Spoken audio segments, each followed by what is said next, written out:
Hola, bienvenidos a nuestro curso de matemática discreta, una disciplina de la matemática fundamental para el área de la informática. Este curso estará a cargo de la ingeniera en sistemas Viviana Capelo. Soy Diego Agú y junto con Viviana somos docentes del Instituto de Ingeniería y Agronomía de la Universidad Nacional Arturo Jauretche. Este primer video dedicado a los conjuntos numéricos es el puntapié inicial para dar este inicio al recorrido por esta disciplina más que interesante de la matemática. Sean todos bienvenidos y bienvenidas. Hola, bienvenidos y bienvenidas a una nueva clase de matemática discreta. Abordaremos los temas de fundamentos de la matemática discreta. Mi nombre es Viviana y voy a acompañarlos y acompañarlas en todas las clases de matemática discreta.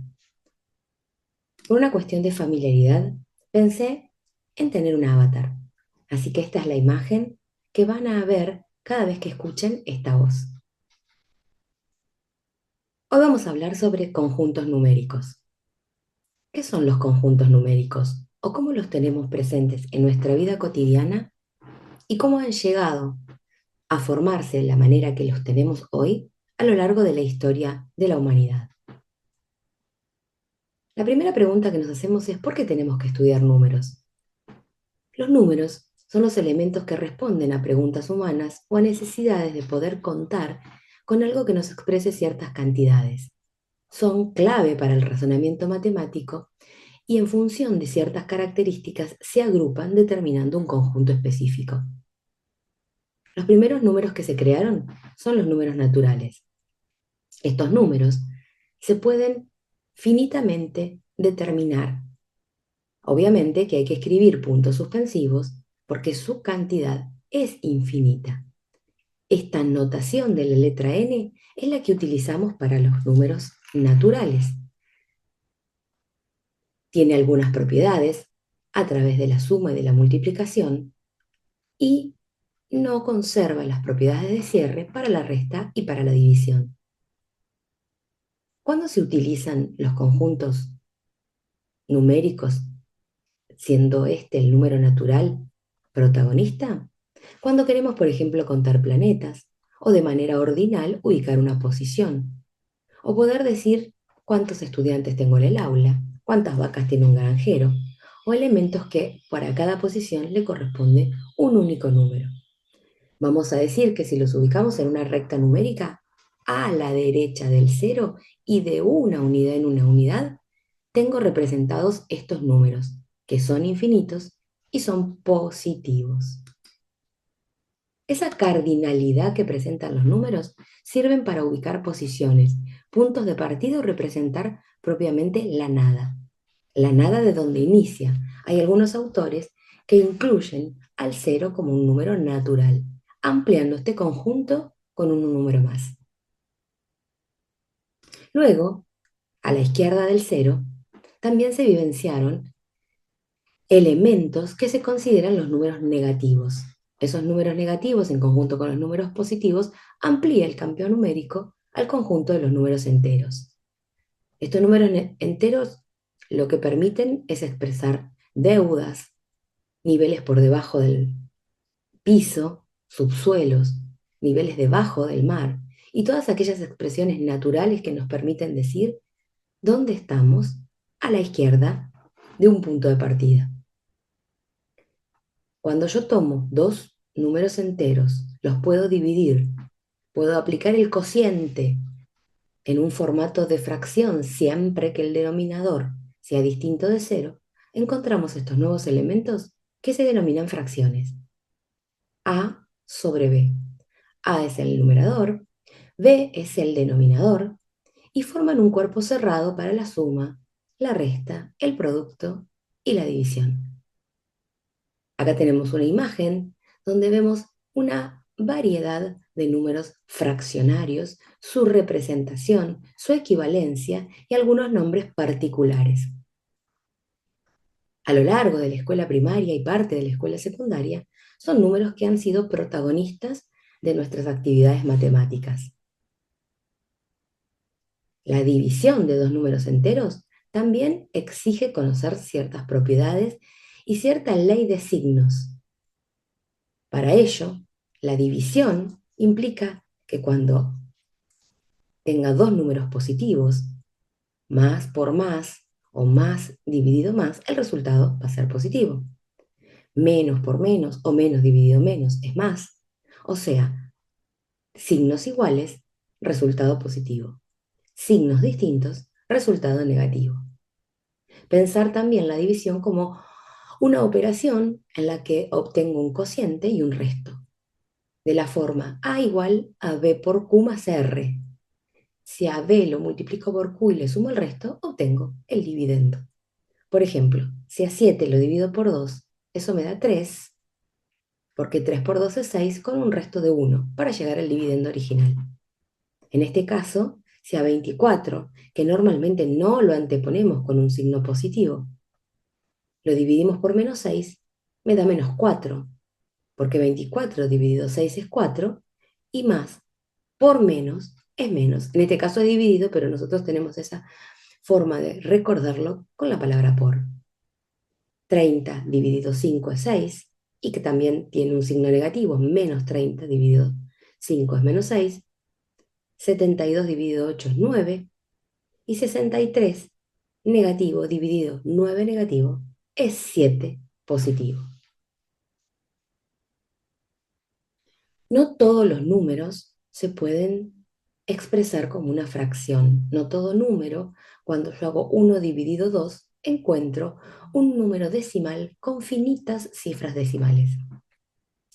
Hay un montón de números que se llaman irracionales, porque en la época en la que fueron creados escapaban la razón humana y llevaron hasta la muerte de muchos matemáticos de esa época, porque transgredían lo que la capacidad y el razonamiento humano podía aceptar.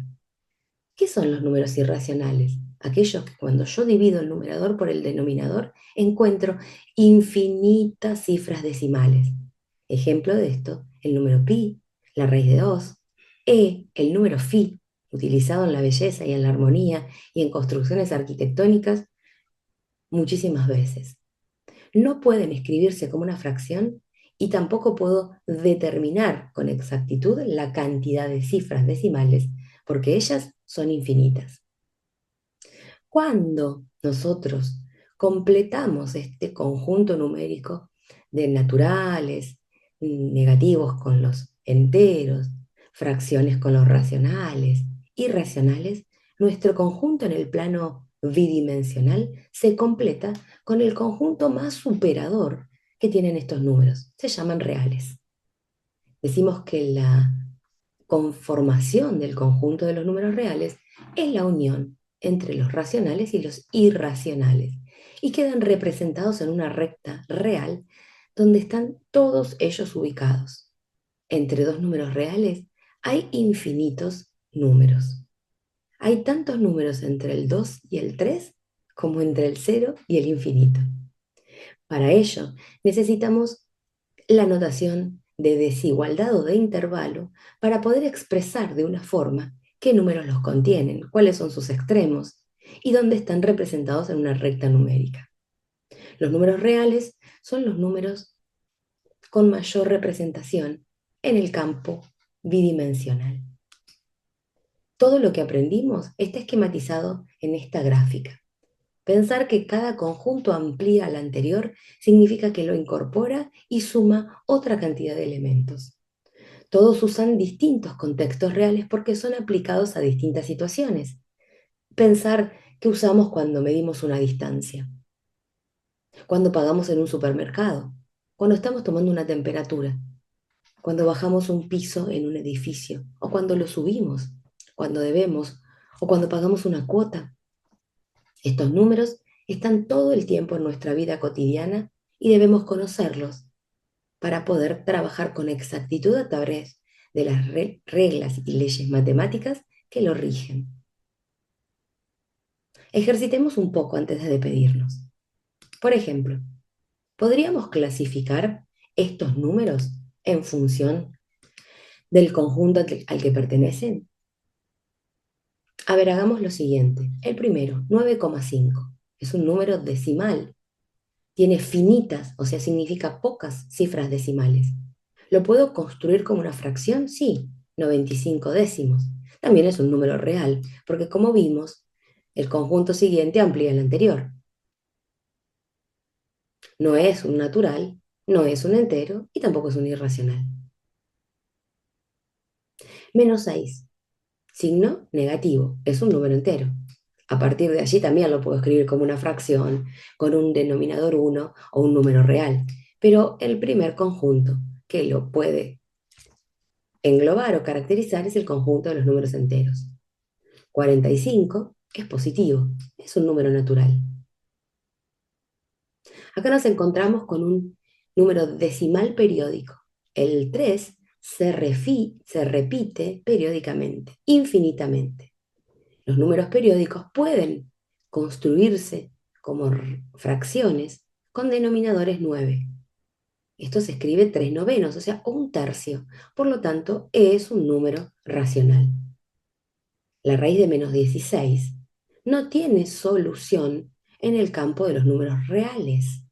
Por lo tanto, este conjunto numérico constituye la solución a un conjunto de números que se llaman complejos e imaginarios y escapa la unidimensionalidad, permitiendo que haya una bidimensionalidad para su representación. 0,122333444 es un número que tiene infinitas cifras decimales. Podría llegar a pensarse que es un número irracional por estos puntos suspensivos y por no presentar una regularidad. Para que yo lo pueda caracterizar como el 0,33, acá tendría que tener un arco, por ejemplo, de este estilo, que no lo tiene. Si presenta el arco, me está diciendo que estas cifras decimales se repiten con esa regularidad infinitamente, y ahí sí podría construirse en un número racional. Al no tenerlo, lo considero irracional. La raíz de 25 es un número natural, pero si proviene del despeje de una ecuación, admite doble solución, también podría ser un número entero. Menos 5 por menos 5 es 25 y 5 por 5 también lo es. Esta respuesta depende del contexto en el que el número esté presente. Menos 3 medios es un número negativo, pero racional. Y a partir de allí aprendimos a clasificar y a darle nombres a ciertos números dependiendo las características que posea.